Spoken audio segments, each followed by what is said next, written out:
So it's awareness, and it's catching yourself in the moment, and then it's practicing that. And you don't get it right away. Sometimes you do, sometimes you don't. And then with time, it's like working out. It's like exercising a muscle. You start growing that, and it becomes a strength, and it becomes actually a superpower when you can do that. So it's like the triggers, they're not there that much anymore because you exercise your mindset. And again, mindset is so powerful, so powerful. Yeah, I like what you say about the practice. So, uh, and you probably know this better than I do, but change, 10%, 20% of change, successful change, comes from insight. So, what you hear, what you're hearing us say up here, but 80% of successful change comes from you actually putting it into practice. So, you choosing, one thing that one of us says up here, or one thing that you've heard, and then you put it into practice. That's where the change actually occurs. Is that? I'm going to throw that to you, change Just expert. to tell you something, I'm here from the first day, and this is the last day, and I was like attempted a lot of conference here, but just what I wrote on my note that we use change, the word change, more than 125 times to know the importance of the word, what we are living today. Just what are you saying is perfectly, I agree with you. I have nothing profound to say after that. It's good. Question for anybody sitting here in the room. How many of you are comfortable with change? Like truly, honest to goodness, comfortable. That's quite a number of hands. Good for you. Good for you. One of the things with change and the chaos in there and being comfortable with that uncertainty is there's tremendous power in the creativity when you are comfortable with change and uncertainty. And there's the chaos that comes with that. And when you become comfortable with that, your creativity skyrockets. You can actually become more successful, more fulfilled, and more balanced. Just I want to add something here. In organization, we do a lot of change management, and we manage the reaction of people and employees in organization. So we speak a lot about resistance to change. This is something that I hate a lot because I work a lot with the positive psychologic. So it's normally that people they will react to the uncertainty. Normally that people they will not like something they don't understand. So here organization should show the importance of change, the direction, destination, what we will do, why we are changing, giving meaning to the history, like these people and employees will understand. Even if you don't like it, you will understand it. You will know the impact, why you should do it, why you will should move on this direction. And this is one of the most part pieces that they are so difficult in organization because human being, it's always about human being. And I love so much what you are said about the mental and the mindset. And I will give you after 12 years of change management experience, I will tell you that for me the biggest change that we are living today is the mental change. It's the mindset transformation. I will give you an example. If I give you the perfect tools, the perfect technology to work with, you cannot work with. I can give you, and I can give. I do a big investment, and I buy the new tools, the new technology. But when users don't use it or don't do it correctly, this is it was a failure change. So the change today it's the mindset transformation. So it's human being with technology, not a human being or technology. And this is what we are living in organization and enterprise today. I love what you said, Amin, about why and really describing and sharing with people, when you're doing something new, especially like to explain, why are we doing this or what is this about, like why.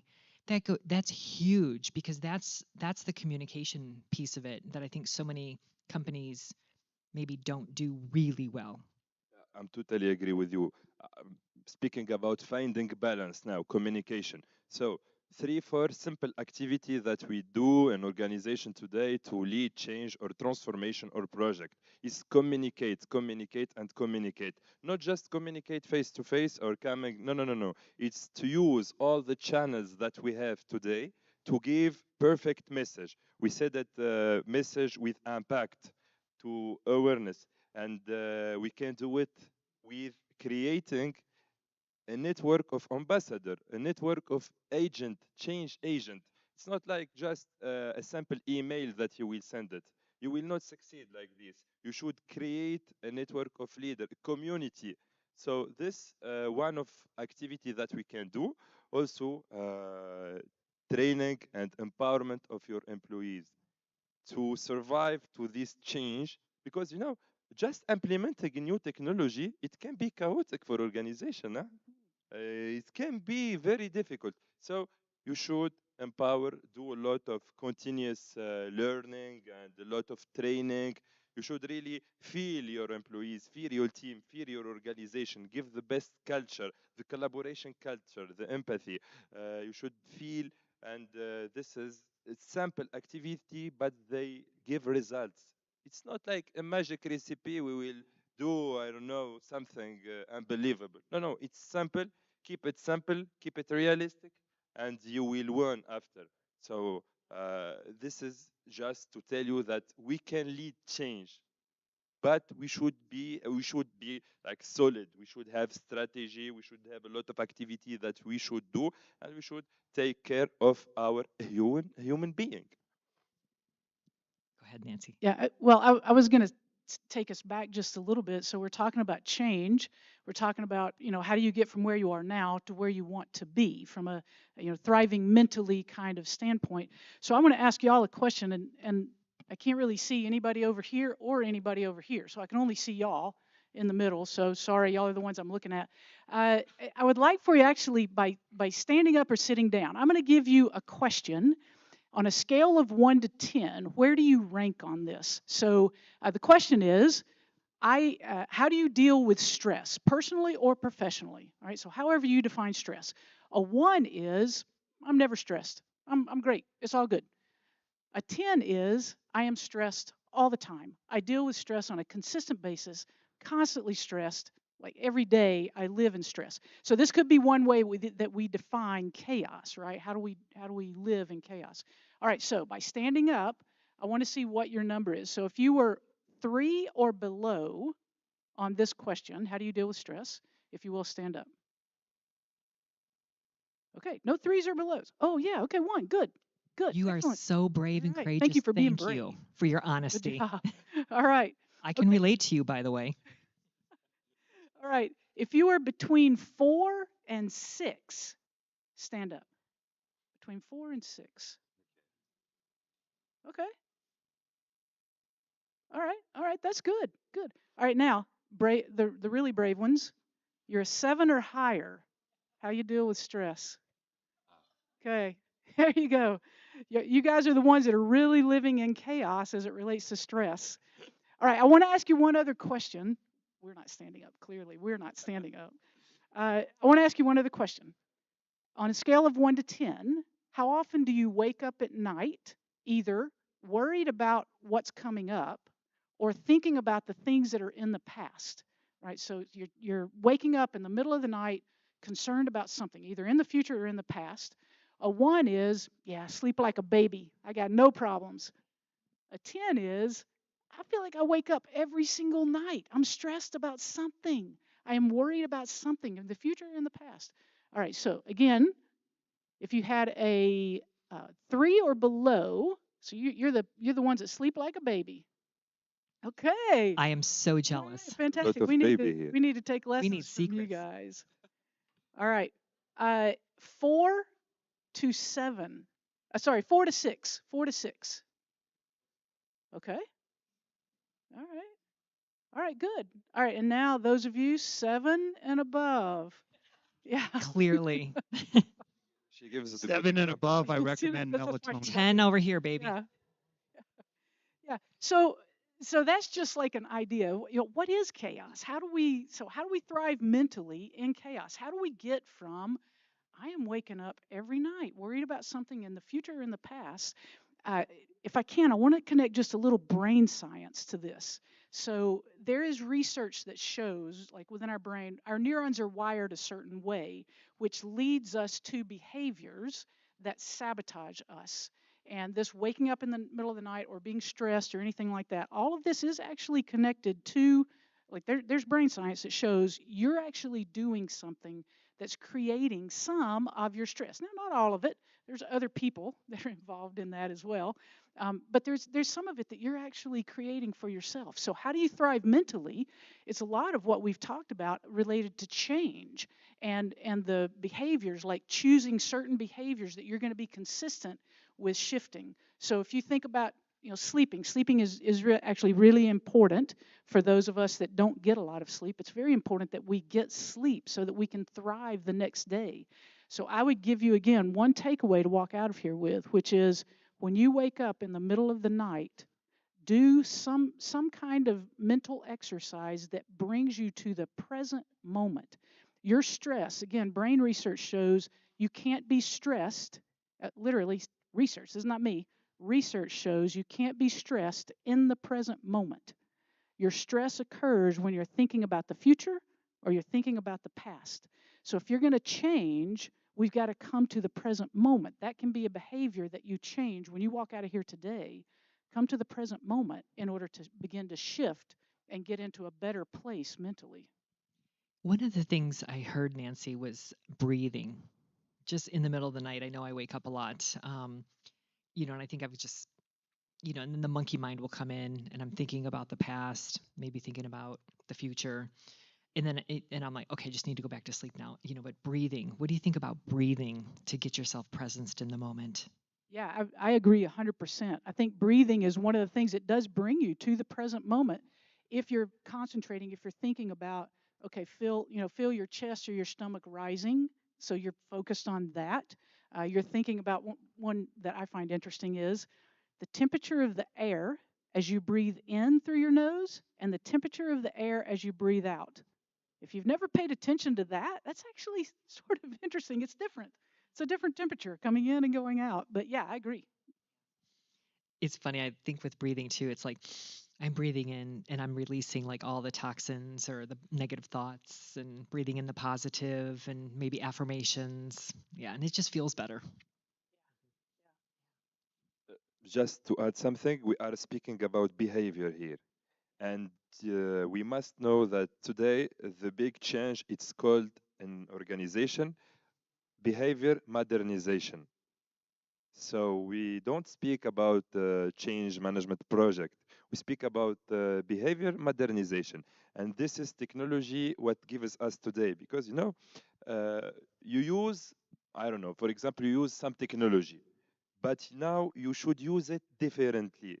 So this is why we call it modern behavior modernization, and they are a typical project that we call them also user adoption project. So always I want to add this organization perspective because you are very, very, very good at what you are speaking, what are you saying now. But just I want to add this organization perspective, how to breathe an organization. Yes, I know that we must breathe very good, but organization, how to breathe. So this is it. I love that. Thank you. Thank you. And that's what I love about, we come from such different perspectives and backgrounds, but then when you bring it together as a collective, Do you want partner in your coaching enterprise? we could do that. Yes. Let's talk. Okay, question for you, Amin. Um, how can change management, organizational and personal, and technology help to better manage moments of chaos and finding balance? Yes, we'll take the pandemic situation. We work remotely, we work from home, we work enterprise don't pay the rent, so it's more money for them. But when you use correctly technology, it can help you to better manage change or transformation situation. So we take, for example, the pandemic. We work from home, but we are efficient. We are more productive. I don't know, it was in New Zealand or in another country, they opt for 3 days working in the week. So just to know that there is another business model emerge, and we should know that technology today help us to better manage this situation, how to communicate, how to collaborate. So I can be at home, you can be at home, but we can use technology and we can be more productive and more collaborative than just working on the physically on the space working and the locals. So there is a lot of experiences, but what should we know that the culture of the organization must play the role here. So if I give you a lot of technology of collaboration, but I don't teach you how to collaborate, how to behave, and how to do this, you will not collaborate even I give you the best tools. So it is always about mental, about the mindset, about the attitude, about the comportment, and after that, we will do the other things, the process things. So the human being, it will be always the priority. Well said. Well said. Thank you, Amin. Nancy, question for you. How is a team's culture, if chaotic and stressful, impacted through positive intelligence or mental fitness? Yeah, so I think each of us are a member of a team.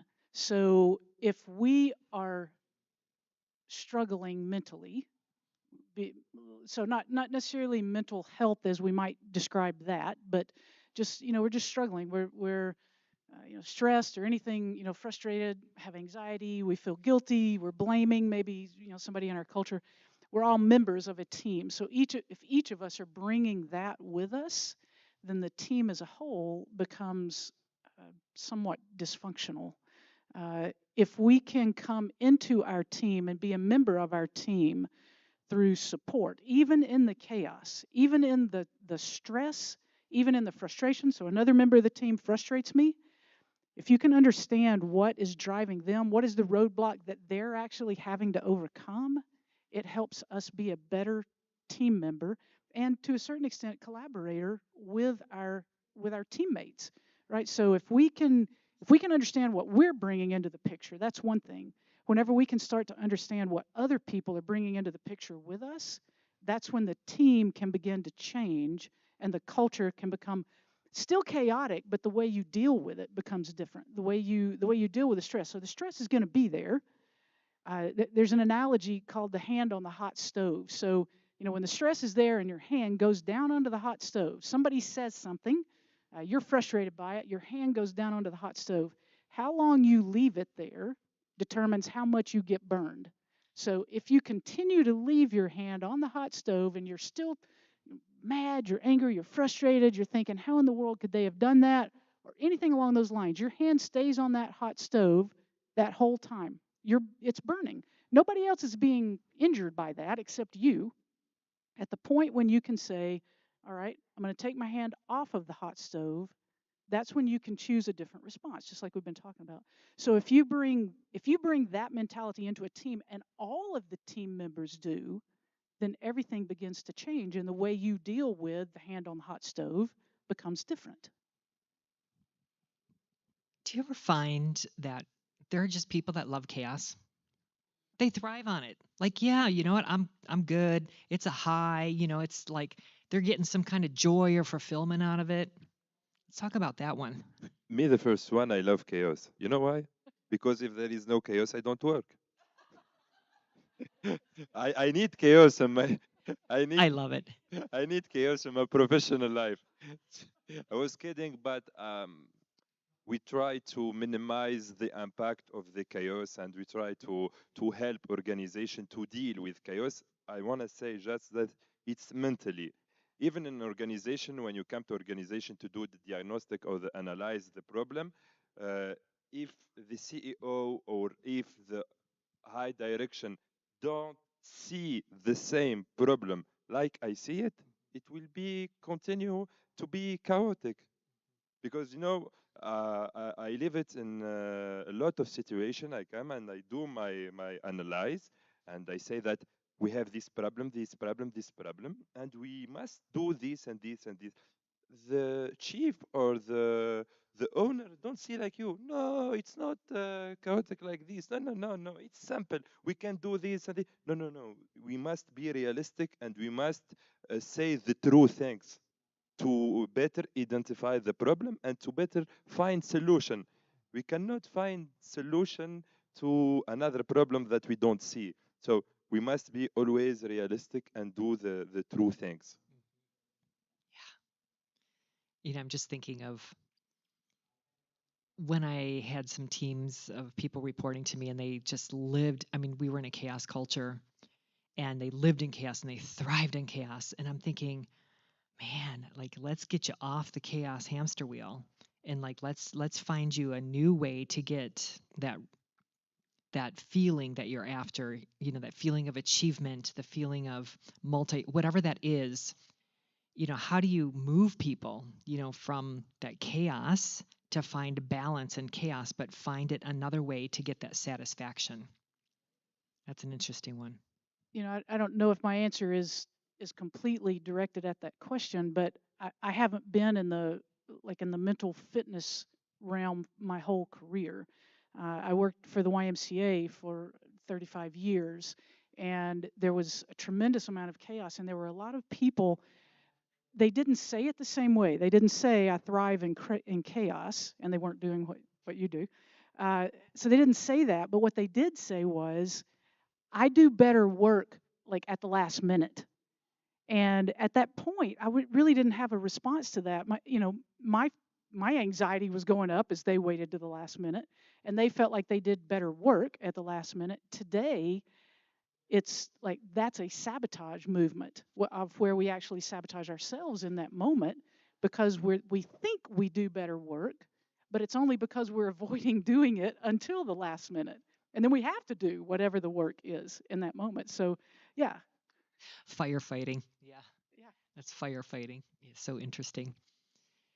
I think I wanted to just add finding balance in chaos. A couple things that I have experienced, or some of my previous teams or some of my clients, to find the balance in chaos.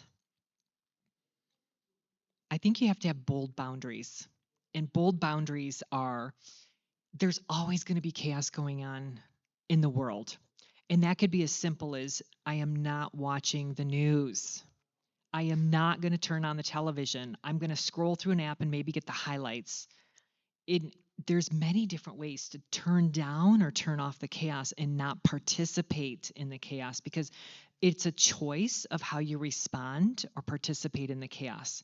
And if you really want balance, you're going to find ways to do it. So I think, turning off the TV is one thing, but having boundaries, bold boundaries, so you can say no to, whatever's going on. And that could be a person who's coming at you, and they're whatever they're going on about. And, it takes two to have an argument. And so it could be as simple as walking away, having a boundary, communicating in the moment, whatever that is, and not participating in that. And having bold boundaries, you can say no to that. So you're saying yes to yourself. So you can have that peace and the relief or the stress-free moments within that chaos.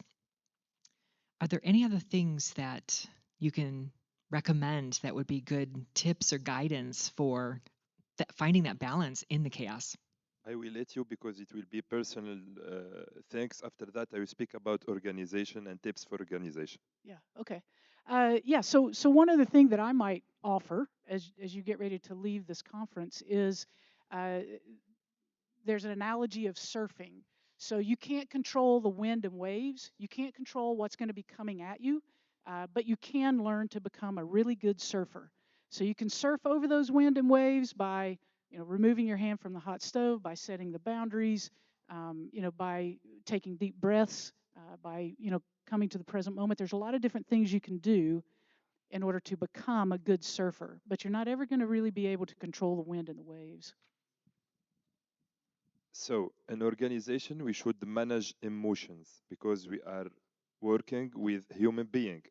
How to manage emotion is to create confidence. How to create confidence? When we have this culture based on transparency, based on sharing, based on respect, based on leadership. Leadership, it's not like just I'm the CEO, I must be the leader, or I'm the director, I must be a leader. Everyone have to be a leader in society or an organization. So I can be a simple operator, but I have this type of leadership that I should do. So when we have all these factors, all these elements, the level of confidence, it will be high.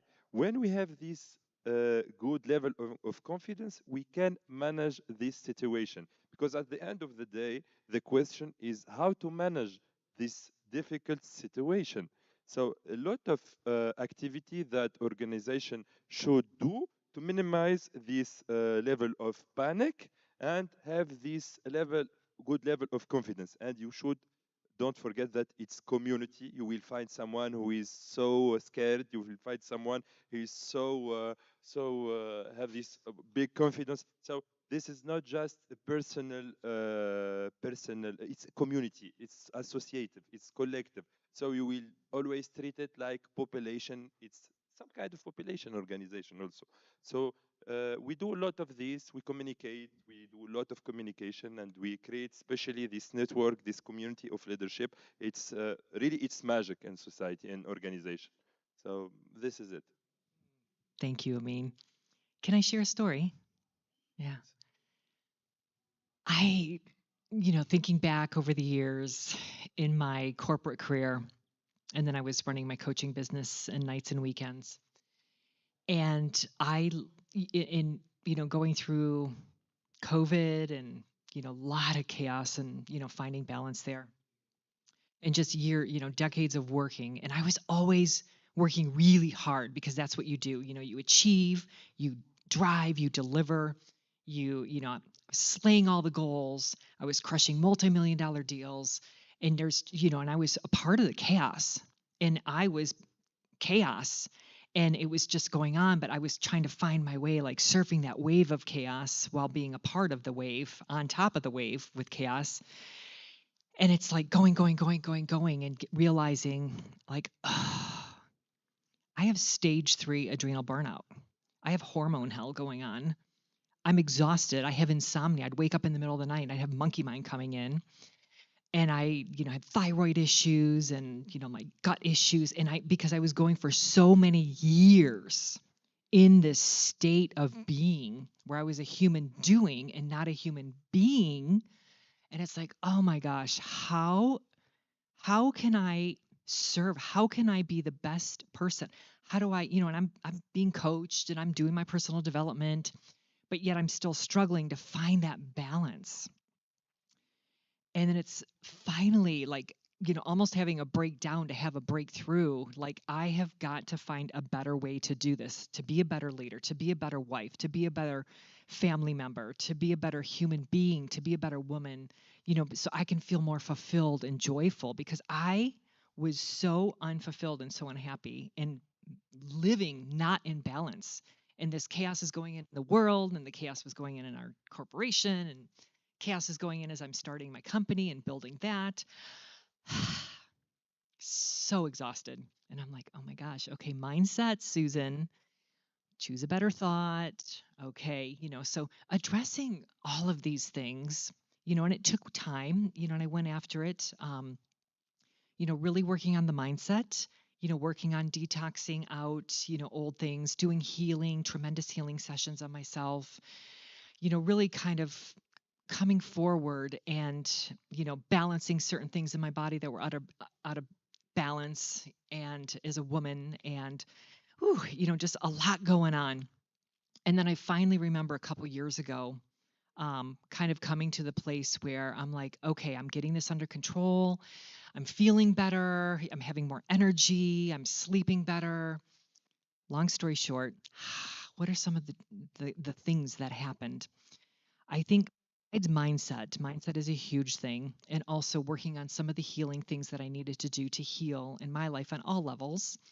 But then also I think some of the tactical things that I learned that could be really helpful for anybody who maybe doesn't do this yet is design yourself into your day. And I, like, as a woman, like I was always going out doing, very much in my masculine, was very developed in my corporate career because that was what was rewarded. And there's nothing wrong with that. That's just what was out. That's the way the system works. So I finally came back to myself as a woman and I'm like, space, time, intuition, creativity. And so I learned this really cool trick of not only creating a meeting, but putting the outcome of the meeting on the calendar so I could have shorter meetings. Because who's ever been in meetings where people just want to share a voice and it's like, okay, let's just get to the outcome. Like, what does my team need to do? What do we need to gather together? And what do we need to deliver as a result coming out of this meeting? So it's efficient, it's focused, and I feel really good about it. And so does my team. And then putting myself on my calendar every single week, every single morning, I would design my day and I would put myself on my calendar. And if I didn't put a private appointment, somebody would book over it. So I had all these private appointments on my calendar, half an hour here, an hour for lunch, hour for this, and then creative chunks of time. And then I was actually, I don't want to say working 25% less, working in a different way that was so much better. And that was my way to find balance when I had, these two careers going on in a full life. And it was such a successful outcome. What do you think of that? Do you do that? Does anybody else do that here? You know, I have done that in the past, and I was actually listening to you thinking, yeah, I need to do that again because I have chaos in my life as well. And my practice of positive intelligence, my practice of mental fitness helps me each day in dealing with the chaos. But what you're talking about, I have back-to-back meetings all day, and it can create a lot of stress at the end of the day where I want to spend time with my family and I don't have time to do that. And listening to you, I'm thinking, yeah, I probably need to like look a little bit farther into my calendar and schedule some time that's just going to be for me so that at night I can be with my family. Truly, truly. Amin, do you have anything Like else? always in organization and corporate language, if the family, the organization, if they are mature enough, if they are charismatic enough, they can deal with this type of situation. We do a test in management. We call that organization maturity to know uh, if the organization have a good note, 7 and 10, 6. So this note will help us to know what we should improve in the organization to be mature, because experience said to us that if we are mature, we know how to deal. If we have experience, we know how to deal with this type of situation. And also organization, uh, go and search and look for other organization how they did deal with this type of situation. So at the pandemic, there is a lot of organization, they will take initiative to do a lot of action, plan action to know how to face this pandemic. So a lot of other company, they do the same. Why? Because they saw that it was a perfect recipe, it was a perfect strategy. So we can also look in others what they did do to deal with this kind of situation. We will want sometimes, we will want also energy, and we will not look a lot around us.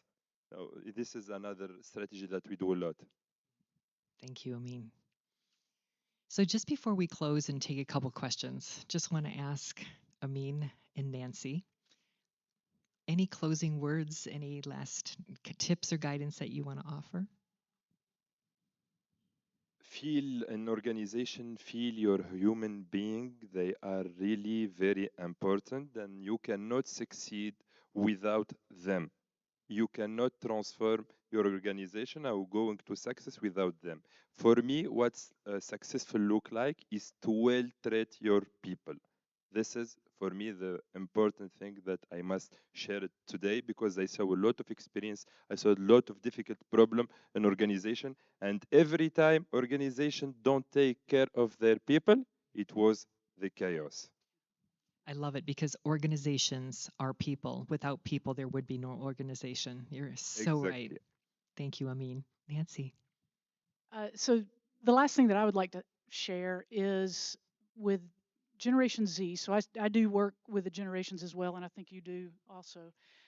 But with Generation Z within the U.S., Generation Z has brought the verbiage of mental health to the workplace. And this is extremely important for that generation and for young millennials as well. And so, our figuring this out, how to thrive mentally in chaos, is even more critical today than it was 20 or 30 years ago. The chaos was still here 20 or 30 years ago, it was just a little bit different. Today, the younger generation has to have assistance in figuring out how to deal with this. And this is not, I mean, this is not anybody's fault. It is, well, it might be the smartphone's fault, but it's, we've got this all around us, and the younger generation is saying, hey, we need to talk about this. And so if we're missing that, then we're missing a lot of our people as well.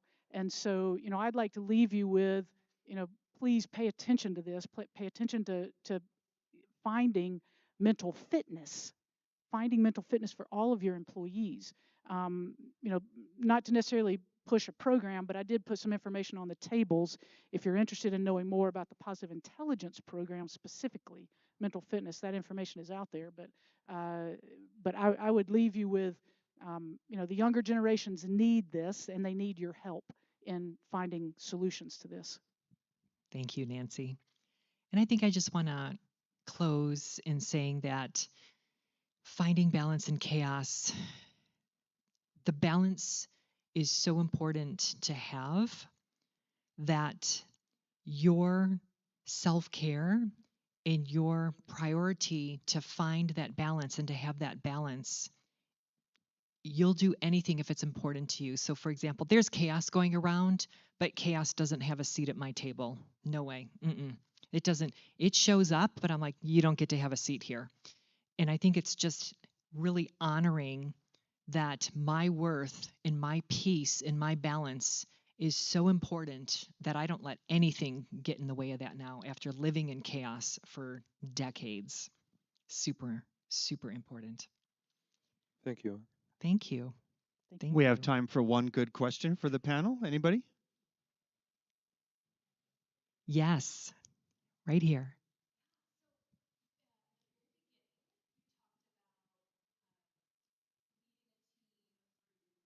change or an organization through change. And one way to do that was to pour into your team and your employees. What are some ways that you do that tactically to make sure everybody's encouraged and supported, whether it be a big change or a change in project structure or whatever it may be? I think you're directing that to Amin. Did I get that right? Yes. Perfect. Amin? Thank you for the question. So, organization need to put the good tools to know how to manage change. So it can be like digital transformation, adoption of technology. It can be also organization vision when organization buy another organization. This is also a big change because we have two culture. So there is no one successful recipe that we will do, but we should listen. We should know what is the preoccupation of our team, what they are need, what should we do to empower them, to be with them, to listen to them. So it's not really a magic, but we should be with them. We should listen to them and help them, coach them. So there is a lot of things that we can do. So it will depend with the nature of the project, with the nature of the situation, with also the ampler of the situation. It is very dangerous, this change, or it is simple. So like we said as we began, simple, complicated, complex, chaotic, and after that we will take action and further to go and to succeed. And thank you for the question. Thank you, Amin. And thank you, Nancy. And thank you all for joining us today. We really appreciated having this opportunity to share some of our perspectives with you. Thank you, ladies and gentlemen. Big round of applause. Any good pictures before you guys walk off stage? You got a good group picture?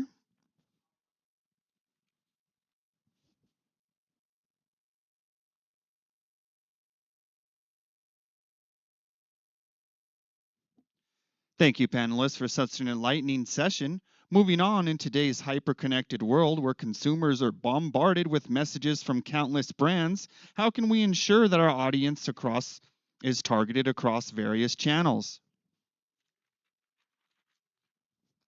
Coming to the stage to discuss our next panel discussion entitled Creating a Unified Brand Voice, Consistency in Communication Across Channels. Our moderator today is Julie Porter. She's Chief Rocker and Front Porch Marketing. Joining her today is Marcy Price Bellitz, Director of Oil Marketing. And is Yesenia Reynoso in the house? Yesenia? Where's Yesenia? She walked behind me. You're so short, I couldn't find you. Big round of applause for our new panel. Good things come in small packages. We're all bright stars. Does this work? Go ahead and introduce yourself, and Can you hear me? the floor is yours. Yes, I can hear Okay, you. great. Well, I just wanted to say I was really inspired by that last panel and that the whole chaos thing and living, and I'm trying not to let chaos have a seat at my table. And this morning my son did a great job of just like, coming right in with the chaos as I'm trying to be present here with all of you and like We always time it's that perfectly, so like right? amazing. He's like, I have to declare my concentration for my MBA right now before noon, Florida time. And I'm like, and it's like, 8:45 our time. And I'm so anyway, and he's like, it was marketing versus international business. So I thought, this world all kinds of comes together with the chaos and like we're at a marketing conference and he's asking should marketing be concentrate. I just thought that was very ironic. But anyway, so very good panel. So we're going to talk about creating a unified brand voice. But we should do introductions first. So Macy, do you want to introduce yourself? Sure. first? Is my mic on? It It's is. really- I can hear you. cool. So I am Macy. If you need to remember me, you're going to hear my accent. I am from the South, an hour outside of Atlanta. I have lived all over you guys, and my accent is going to follow me for the rest of my life. So if you need to remember me, I'm from the South. I'm Macy, and I am here representing Ruvna. We're an ed tech platform helping K through 12 schools with crisis communication. Oh wow. But when I actually achieved or got this award and was asked to be here, and I was running a marketing consultancy helping private equity companies differentiate themselves from their competitors online. I'm also the co-founder of Specially Gifted Foundation. We're a nonprofit organization serving families who have children with disabilities by providing a special gift or opportunity and beneficial resources. So that's a little bit about me. Fabulous. All right, happy Wednesday, everybody. I hope you can hear me. Like Macy, I do have a strong accent. I'm actually from New York City, though I live in Fort Lee, New Jersey, so I'm a hybrid NYC NJ girl. That's how I consider myself. But either way, again, hello. I am the founder and principal owner of Why Communicate, and we assist individuals and organizations in establishing and maximizing their brand presence through in-house corporate communications. So consider us as your in-house department. And so we have the heartbeat of an in-house department. We have a mindset of an in-house department. We are an in-house communications I love department. that. It is, I can't even tell you just how I whipped up that magic. But either way, other than that, I do bring almost 15 years of corporate communications experience working in both the for-profit and nonprofit sectors. And coming from the media capital of the world, New York City, it comes to no surprise that storytelling came right along with me. So pleasure to be speaking with all of you this afternoon. Wonderful. I'm honored to be with both of you today. Same. Yes. So our first question is, what is brand voice? Interesting. I could kick it off if that's okay with you. Please do. Yes. Well, in communications terms, I see brand voice as the unique personality and the consistent expression of a brand. And so what do I mean by that? It pretty much encompasses your style, your tone, your motto, your logo, and every other design component. But there's much more to that. Brand voice, if you look at it from a larger perspective, it composes what I like to call a brand heart. And so your heart is the identity of who you want to represent, and your brand heart composes of your brand voice, your mission, your values, your purpose, your brand credo, your promise, etc. And once you put all of those components together, it transforms into your brand heart, the heartbeat of your identity. And it's because of that foundation, it sets up the why, which is the center focal point of your story, and as well as the how, which is the second most important. I mean, she nailed that. What else is to add there? But I would like to give 2 examples because sometimes you can hear the description of something, but hearing it used just makes it stick with you and really solidifies what that meaning actually is. So, for example, we've all heard of Apple, right? Okay. Apple's voice is making you think bigger. You want to align with Apple, and it's inspirational. Let's think about Nike. We've all heard about Nike, and their big slogan is "Just do it." They're going to, in all like in their ads, in social media, from their website, it's all about motivational and empowerment. So those are two like very different brands. And also, if anyone in here, have you heard of HubSpot? Raise your hand. Yep. All I right. did. So if you guys haven't followed them already on LinkedIn, they are killing it with their brand voice on LinkedIn. Yep. It's tailored towards marketers, Very much. and Yes. even making jokes about how marketing can be overwhelming or a lot some days. So they're also another brand to follow that has a unique brand voice and makes them stand out.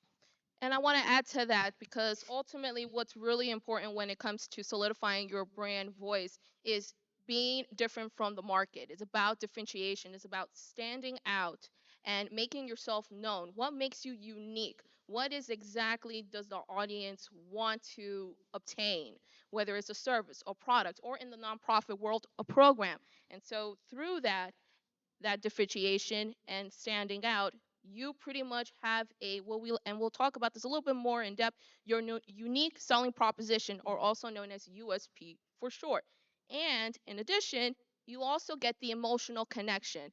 In corporate communications, one of the big things we talk about is connecting to audiences. And so if you have a message that resonates to whether it's one-on-one or to the mass public, you want to be able to have a message that is quotable, shareable, likable, and actionable, because ultimately you want to deliver a call to action that's going to pull them in, and they automatically become your brand ambassadors. Beautiful. Very well said. And I think that plays really nicely into our next question, which is why does the brand voice matter? And, other than differentiation, emotional connection, what other things? Why is it important to have your brand voice defined?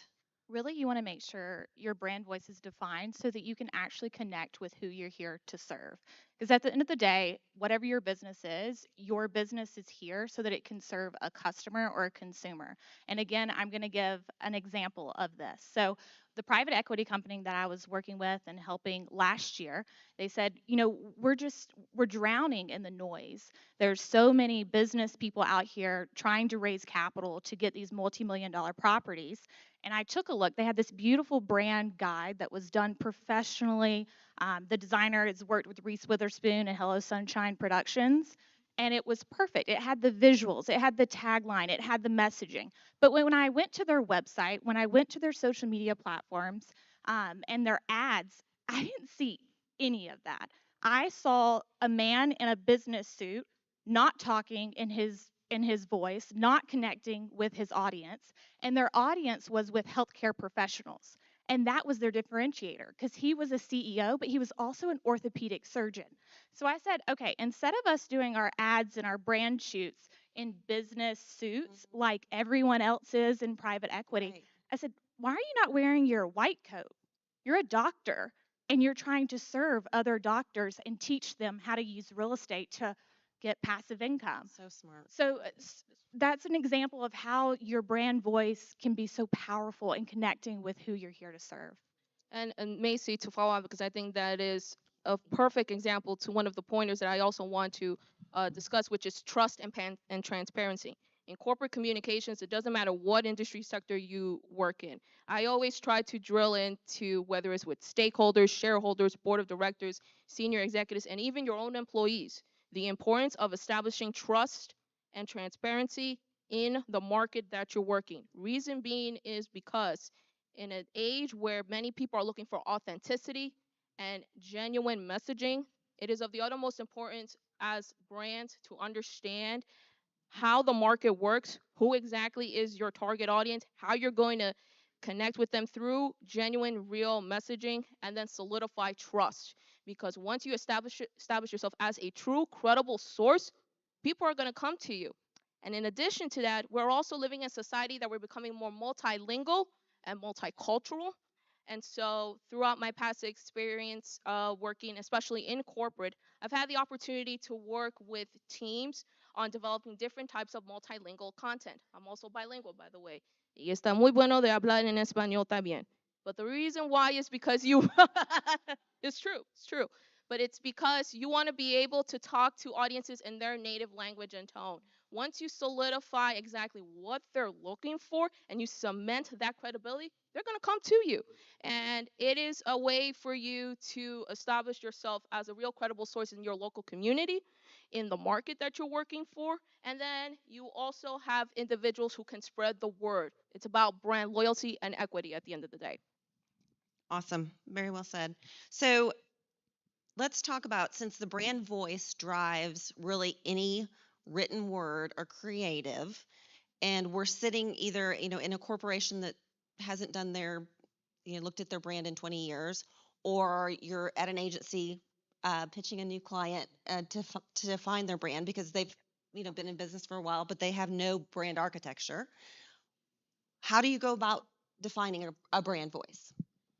Well, I think I'll start it off since I made the one of the earlier points about unique selling proposition. I think it's really understand you have to do a clear audit as to who you are as a brand. What kind of materials do you want to incorporate? How do you want people to remember you, your voice, your tone, identifying your personality, the kinds of adjectives that you want to align yourself with. All of those key components you have to put together and be able to ultimately create your brand identity or your brand heart and then execute it out into the masses.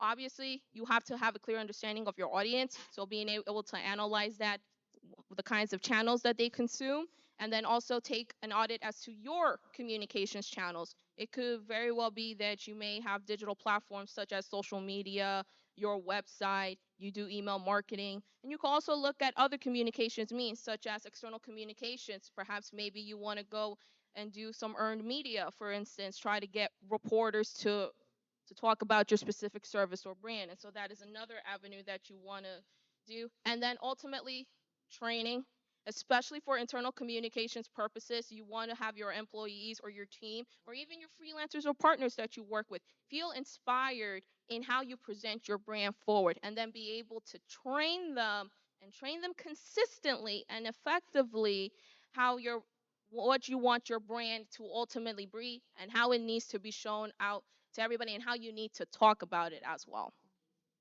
And just to add to that is I'm going to suggest you start with your mission, because in your mission, you're going to go back to why you created your business or your agency and who you're here to serve. So after your mission, I'm going to also ask you to create your buyer personas. And I'm not just talking about their demographics. And you also mentioned like where they hang out is so important as well. But I want you to ask yourself 3 parts about your buyer persona. What's their external, internal, and philosophical needs? An external need could be, I need software for X, Yep. Y, and Z. But internal and philosophical is where you go on a deeper level of why your customer or consumer is buying. So I would say to start with your brand voice and you're really starting out is to nail down your mission and then know who you're serving. That's wonderful. That's great. And I think for us, from an agency standpoint, when we look at personality in addition to the things that you both Yeah. suggested, and we collaboratively at the table with our clients through the brand architecture process that involves a lot of what we've talked about. We sit and say, okay, let's pick 5 personality words Yes. that's going to drive our tone of communication or our voice. So that, and they're like, 5, just 5, and then sometimes that's a 6-week exercise just to agree Yeah. with Yeah. leadership on the table. Of course, especially if there's multiple founders. Exactly. Exactly. And every brand is different. And I always want to emphasize the importance of uniqueness. Everybody likes to stand out. Everybody wants to be different. And so when you choose adjectives, you want to go with ones that forever symbolize who you are as a brand, how you want people to remember you as. When they look and see your brand, what is the first word that's going to come up in their head when they associate you with your brand? And so picking out those to develop my own guide that talks about the basics of storytelling is called